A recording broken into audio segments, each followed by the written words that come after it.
God made tunics of skin and clothed them. Then the Lord God said, Behold, the man has become like one of us, to know good and evil.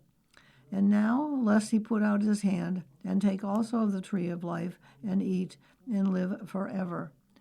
Therefore the Lord God sent him out of the Garden of Eden to till the ground from which he was taken. We'll conclude our reading at this point. The book of Genesis, chapter 3, verse 23. You've been listening to a serialized reading of the Bible, the New King James Version, with episodes presented every morning at 8:15 on the Niagara Frontier Radio Reading Service. Your reader has been Rosemary. Thank you for listening. Here, it's not the one. Let's see. The following program is intended for listeners who are blind, have low vision, or have another print disability, which makes reading, holding a book, or turning a page difficult or impossible. The content is copyrighted by the respective publishers. For more information, please visit us on the web at nfradioreading.org. Hello and good morning. This is Dan Arth, and for the next half hour, I will be reading from the January 29th, 2026 issue of the Challenger Community News on the Niagara Frontier Radio Reading Service. First article, Mayor Ryan's first executive order seeks to reduce fear and confusion created by ICE. Mayor Sean M. Ryan last week issued his first executive order formally prohibiting the use of City of Buffalo personnel or resources for federal civil immigration enforcement, and reaffirming the city's long-standing commitment to ensuring the safety, dignity, and legal protections of all residents, regardless of immigration status or country of origin. The executive order applies to all city departments and codifies existing practices already followed by the City of Buffalo. It makes clear that federal civil immigration enforcement is the responsibility of the federal government, while preserving the city's ability to cooperate with criminal law enforcement and comply with all applicable federal, state, and local laws. ICE is creating fear and confusion across the county, including among U.S. citizens and other people who are legally here, and that fear is undermining public safety, Mayor Ryan said. This executive order makes clear that the City of Buffalo will not participate in federal civil immigration enforcement, so that no one is afraid to report a crime, call the fire department, or walk into City Hall for help. Anyone who lives in Buffalo has a right to our services, and our city government will never be used to intimidate or target residents, he said. The order prohibits city personnel, funds, and resources from being used for federal civil immigration enforcement, bars city employees from collecting immigration status information except where required by law, limits access to non-public city facilities absent a valid judicial warrant, and directs departments to protect due process rights for individuals in city custody. It also requires annual reporting to the mayor on requests from federal civil immigration authorities and mandates department-level training and implementation. Importantly, the executive order does not affect the city's ability to enforce criminal laws or assist with criminal investigations. The city will continue to honor judicial warrants, arrest individuals accused of violent crimes, and comply with all legal obligations. Article, Justice for Miles Carter. Community activist settles lawsuit against Buffalo police for $250,000 6 years after violent arrest during Bailey Avenue protest. On June 1st, 2020, Miles Carter was violently arrested by New York State and Buffalo police at a peaceful Black Lives Matter protest on Bailey Avenue during a news interview with Channel 4.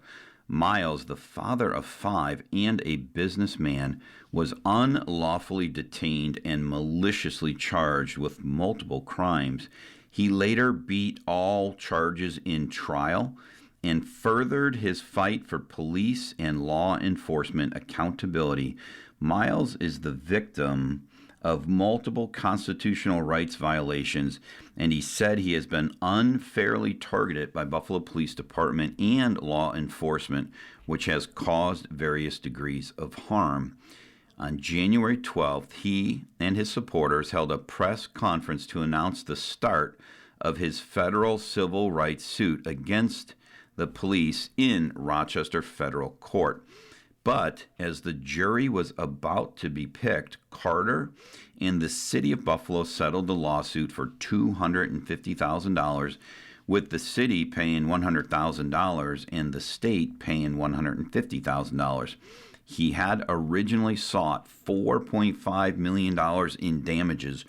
Carter told WGRZ TV, however, that money was not the most important thing in this case. This time has been just a fight for justice for myself, he said. We've been fighting for quite a few people in Buffalo. There's just so many things in Buffalo that have gone wrong and will inevitably continue to go wrong. So we just have to be here for our people and continue to fight.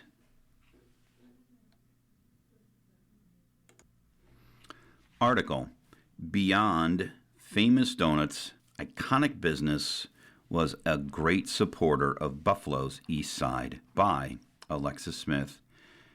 After 87 years in business, Famous Donuts closed its doors for good on November 15th, 2025. I spoke with the owner, Richard Rome, recently, and he explained that Famous Donuts was founded by his father, who started the business on East Ferry and Jefferson Avenue in 1938. Over the years, the shop has had multiple locations, including one in Central Park Plaza. It ultimately ended up at the 3043 Main Street site in the University District. Rome explained that Famous Donuts has been his entire life. That's where I did most of my growing up. That's why I learned the business, he said. Over the years, Famous Donuts has been a staple in the community, not only for its delicious donuts, but also for its charitable contributions. Famous has supported various nonprofits in Buffalo's East Side, including East Side Bike Club, Friends of Freedom Park, Buffalo Fathers, No More Tears, and more. When asked why he felt it important to support the community, Rome explains that it's simply the right thing to do. George Johnson, owner of Buffalo United Front and East Side Bike Club, says that he's grateful for the support Famous Donuts has shown to his business over the many years. Famous Donuts, has been a sponsor since day one, said Johnson. Whenever Bennett would win a football game, he would give the players free donuts, added Johnson. Rome's giving spirit makes Famous Donuts more than a donut shop for the Buffalo community. As for the shop's closing, Rome says that he is thankful for the tremendous turnout and outpouring of appreciation he received. The turnout that I had for 9 days nonstop saw 40 to 50 people at a time in the store. People were out the front door, wrapped around the block, and down the driveway. Customers just showed up, and it just blew my mind. I thank the community a million times over the showing up the way they did, he said. As for next steps for Famous Donuts, Rome advises us to keep an eye out for more donuts. While he and his family are leaving, they are hoping someone will come in and take over the shop. Closing the shop has been sentimental for the 69-year-old Rome, but he says that he's looking forward to spending time with his family. I always told myself that I would be the one to do this, and now that I've done it, I get emotional because it's been so long. It's been my whole life.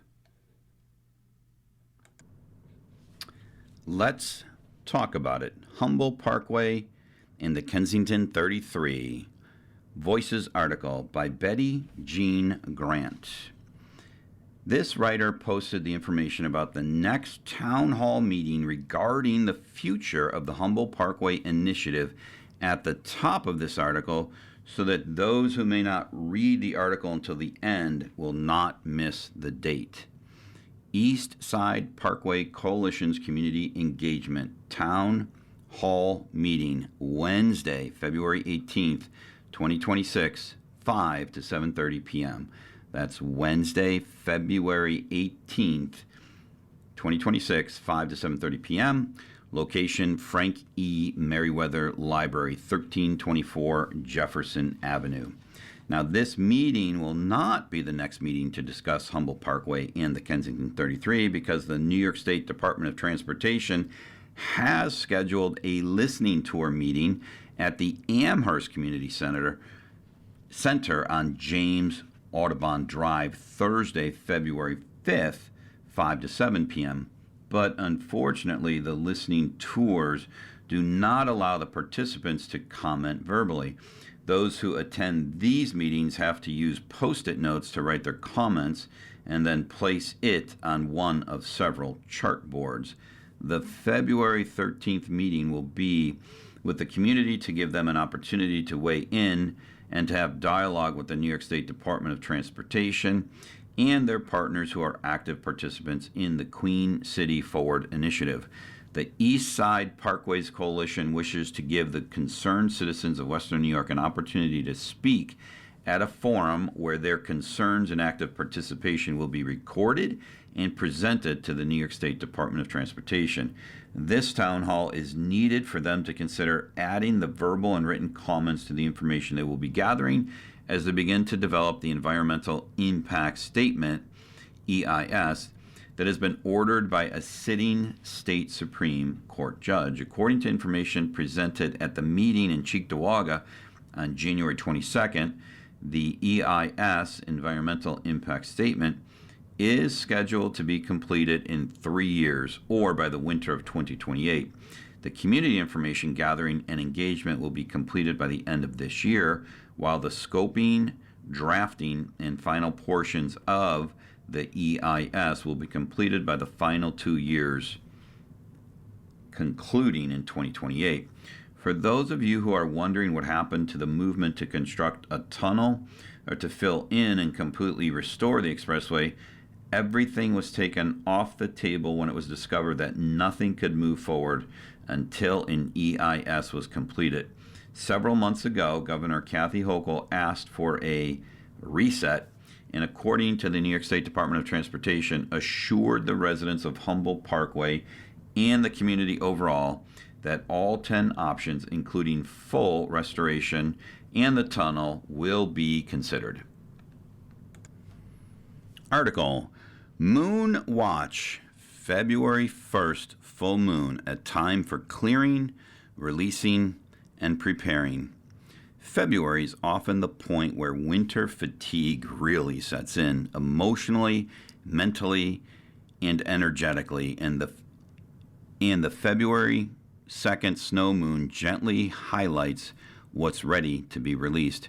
Spiritually, the snow moon is about clearing, releasing, and preparing. Winter is still present, but change is quietly happening beneath the surface. The full moon asks, what emotional weight am I still carrying? What habits, beliefs, or patterns no longer feel aligned? Where do I need more rest, compassion, or boundaries? Rather than pushing forward, the snow moon encourages gentle honesty and self-care. What energy does the February full moon bring?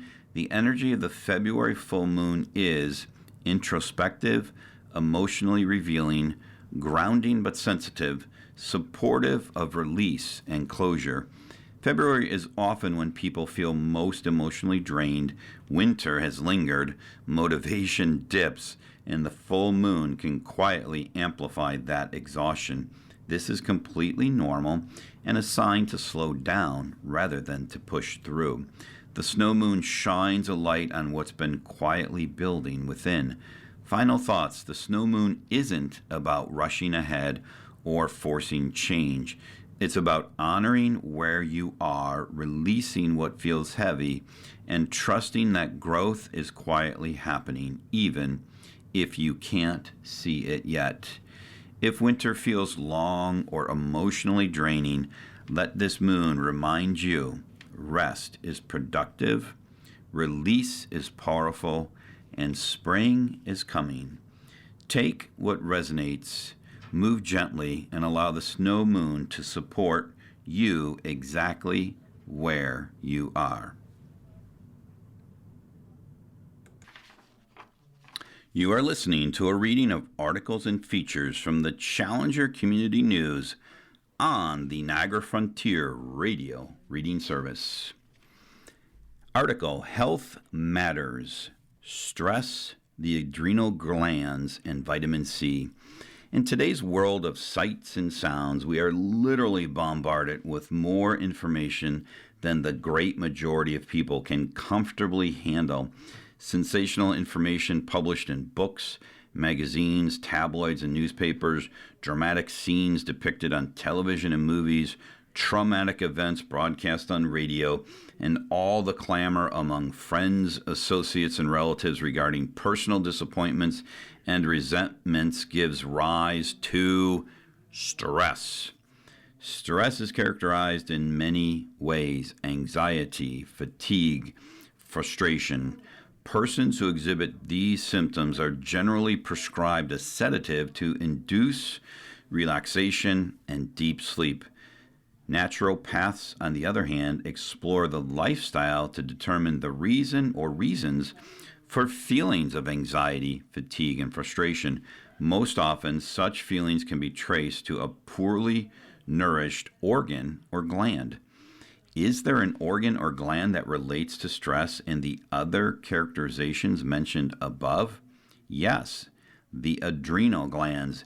These two glands, located near the top of each kidney, are controlled in part by the brain. These tiny glands produce about 50 hormones, which are secreted directly into the bloodstream to address various feelings. Among them are anxiety, fatigue, and frustration. A few of the familiar hormones produced by the adrenal glands are adrenaline, produced when there's a need to prepare for flight or fight; cortisol, produced to address inflammation and painful sensations. Cortisol also maintains blood pressure and regulates the metabolism of carbohydrates. Aldosterone, produced to balance salt and water levels within the body. Vitamin C is essential for proper functioning of the adrenal glands. The immediate association with vitamin C is the remedy for the common cold. Seldom do we associate vitamin C with a remedial benefit for feelings of anxiety, fatigue, or frustration, nor do we generally associate it with glandular health.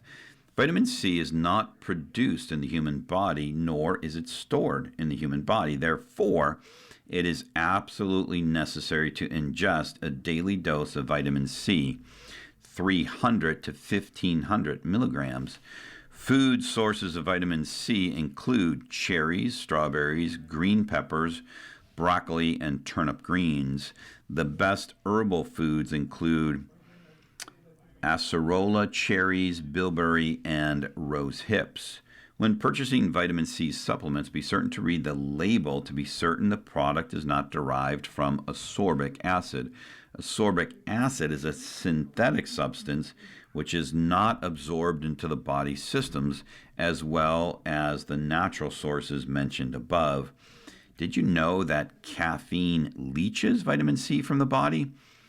Isn't this interesting when you consider the usual breakfast fare a 6-ounce glass of orange juice along with a cup of coffee, the benefit of the vitamin C in the orange juice is immediately deleted with the ingestion of the caffeine contained in the coffee. The sole remedy for exhaustion is rest. When the body gives you signals that it is too tired to continue activity, submit. Rest is an absolute necessity for the maintenance of the body's cellular makeup. Remember, we live and die at the cellular level. If we don't get 6 to 8 hours of restful sleep, we are not permitting proper maintenance of our cellular makeup. To truly be anxious for nothing is a laudable goal. However, to achieve the ability to be anxious for nothing, one must be well rested and properly nourish the adrenal glands. Have you had your dose of vitamin C today?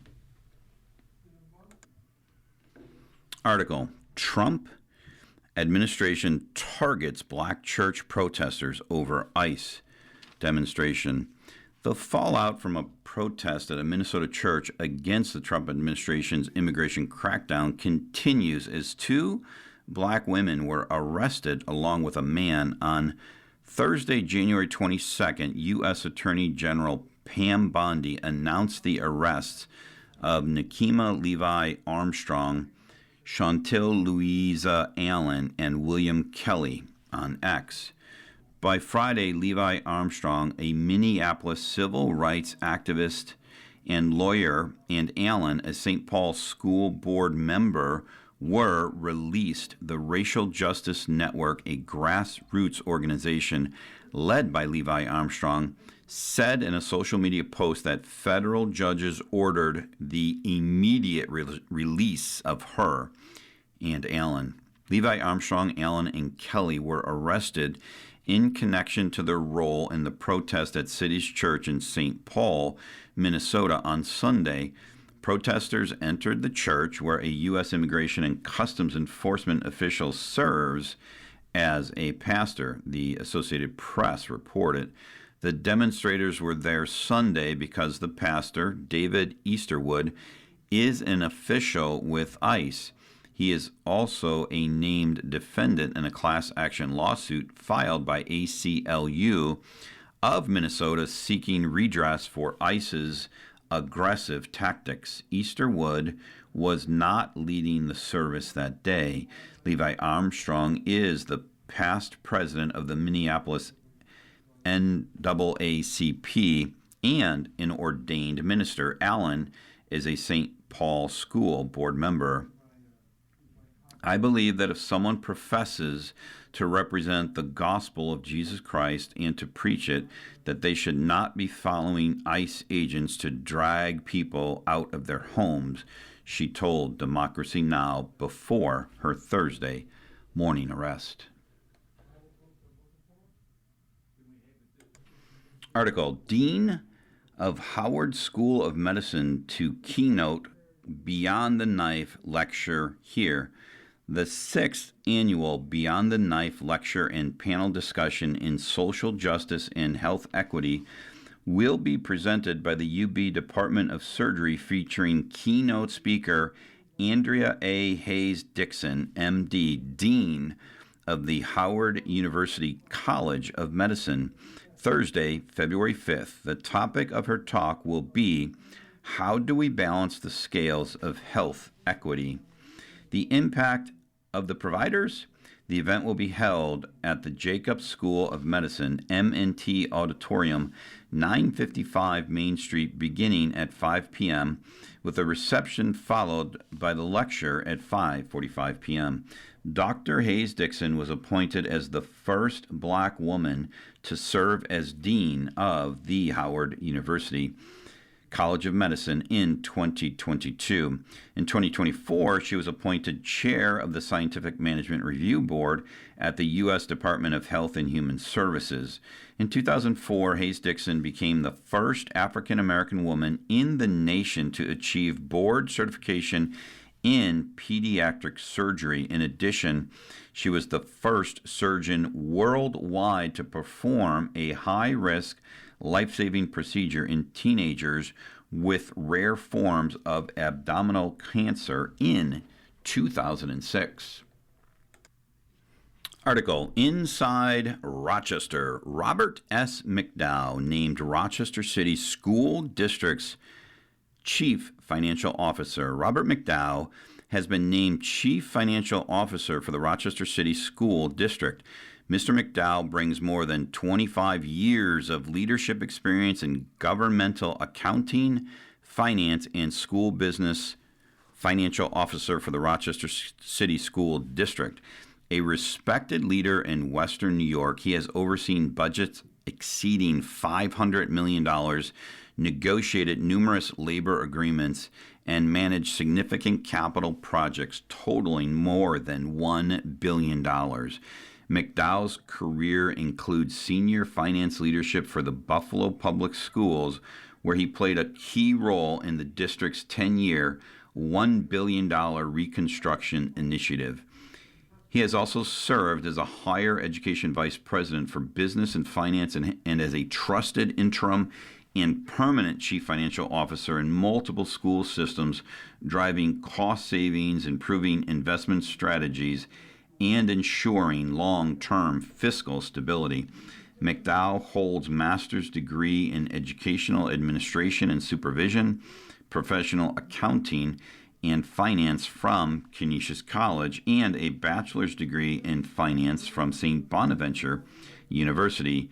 He is a permanent New York State certified school district administrator and school business administrator. Article, Rochester's LIT Mentors of Valor Program. Thanks to Kurt Long, president and CEO of the RPO, and Daniel Long for empowering the LIT Mentors of Valor program by granting their families a life-changing opportunity to witness the breathtaking artistry of Garth Fagan dance and The Days and Nights in Racina by PJ and a sublime rendition of Copland's Third Symphony. This unforgettable experience will leave an indelible mark on the hearts of all who attended. Let's Get LIT, Liberating Individuals Through Literary Texts, was an idea which came to me 3 years ago as I began to reflect over my career in education. The cardinal sin of America outside the institution of enslaving people of African descent is banning the emancipation of the black mind through literacy. One often wondered why they made it illegal for enslaved people of African descent to read and write. The answer is simple. One can never take away what has been unleashed within the halls of your mind. When one is free to explore the vast wonders of literacy, their vocabulary grows and they are able to stand while speaking truth to power, making meaningful demands. Marian Wright Edelman, president of the Children's Defense Fund, stated that reading is an indispensable key to unlocking the door to children's dreams and unlimited potential. The vision for Mentors of Valor, a future where every young African American male knows his worth, understands his heritage, and leads with wisdom, strength, and pride. The mission of the Mentors of Valor. Mentors of Valor empowers African American young men in grades 6 through 10 by guiding them through an 8-month rites of passage journey through literacy, cultural exploration, educational trips, life skills, and connection to the powerful legacy of people of African descent. We create life-saving and life-changing opportunities that build character, confidence, and community. You have been listening to a reading of articles and features from the January 29th, 2026 issue of the Challenger Community News. We read from the Challenger Community News every Saturday at 8:30 a.m. And your reader has been Dan Arth. Thank you for listening. Coming up next in the Niagara Frontier Radio Reading Service, we have a reading of the Batavia Daily News. Following that at 10 o'clock is the East Aurora Advertiser, and at 11 we have the Niagara Gazette. Stay with us for these readings and more throughout the day. You're listening to the Niagara Frontier Radio Reading Service. Our volunteer radio readers broadcast daily readings of printed matter to our listeners who are blind or have a print disability throughout Western New York and Southern Ontario's Niagara Peninsula. The Niagara Frontier Radio Reading Service has brought nearly 40 years and more than 300,000 hours of radio readings to those without sight. Our broadcast signal is provided at no charge by WNED. For more information, call us at 716-821-5555.